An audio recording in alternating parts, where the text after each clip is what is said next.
কাঠির গজা কখনো খেয়েছো? আজকের এই রেসিপিতে আমি তোমাদের সাথে শেয়ার করব কিভাবে তোমরা কাঠির গজা তৈরি করবে। এগুলো কিন্তু অ্যাকচুয়ালি গজা নয়।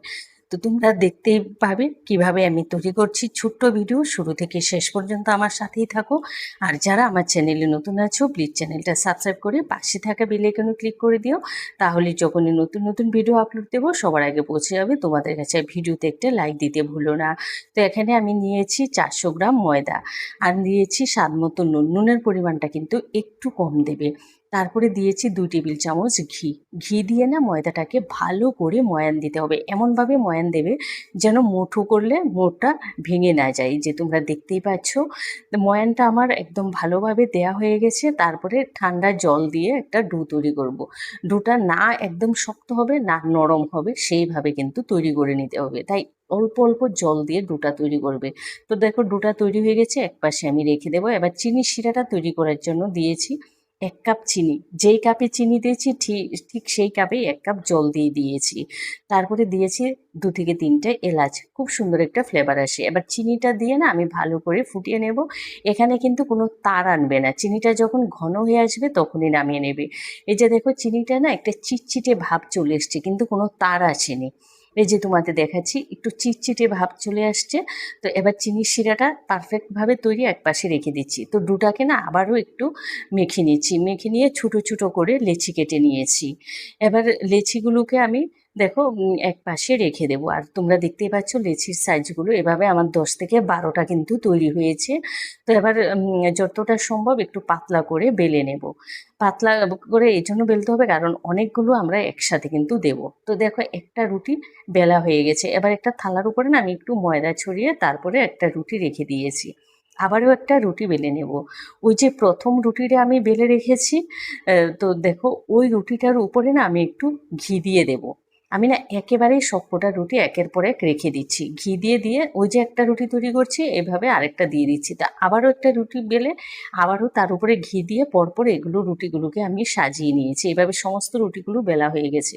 এবার সমস্ত রুটিগুলোকে বেশ ভালো করে আবার একটু পাতলা করে বেলে নেব। এখানে কিন্তু আমার কোনো জালিদার অংশ আসবে না, তাই একটু চেপে চেপে বেলে রোল করে নিয়ে তারপরে সামনে একটু জল দিয়ে রোলটাকে ভালো করে মিশিয়ে দিয়েছি।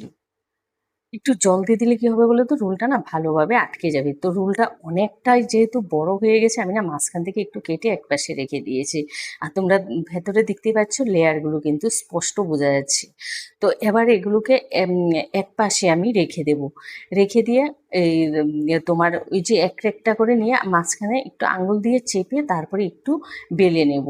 লম্বা করে একটু বেলে নেব। এই রোল কাঠিটা না খেতে দুর্দান্ত লাগে। তোমরা অন্তত একবার এই রোল কাঠিটা খেয়ে দেখো। মানে গজার কাঠিও বলতে পারো, রোল কাঠিও বলতে পারো, ভীষণ সুস্বাদু হয় খেতেও।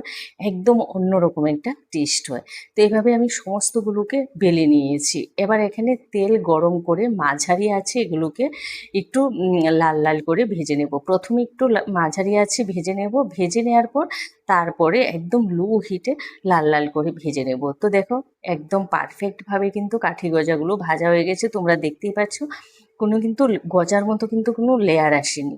এটাই হলো ওই যে বেলার একটা ইয়ে। তোমরা গজার মতো এটা লেয়ার আনলে কিন্তু ওই টেস্টটা থাকবে না, কারণ এটা একদম ফ্লাফি হয়ে যাবে। আর এটা না উপরটা ক্রিস্পি থাকবে আর ভেতরটা একদম সফট থাকবে। তো গজাগুলো ভালো করে ভেজে আমি ঠান্ডা হতে দিয়েছি। আর চিনির শিরাটা দেখছো কতটা ঘন হয়ে গেছে। এবার এক একটা গজা কাঠি দেবো আর চিনিতে একটু ডুবিয়েই কিন্তু তুলে নেব। এটা কিন্তু রেখে দেবে না। তার তোমরা যদি স্টোর করতে চাও চিনির শিরাটাকে ভালো করে ঝরিয়ে তারপরে কৌটোয় রেখে দেবে। দেখতেই পাচ্ছ কতটা সুন্দর হয়েছে, খেতে কিন্তু অন্যরকম টেস্ট। তোমরা এইভাবে একবার অন্তত তৈরি করে খেয়ে দেখো।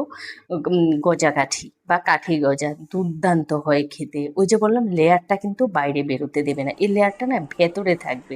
ভিডিওটা ভালো লাগলে লাইক কমেন্ট শেয়ার করতে ভুলো না। যারা চ্যানেলে নতুন আছো প্লিজ চ্যানেলটা সাবস্ক্রাইব করে পাশে থেকো। টাটা।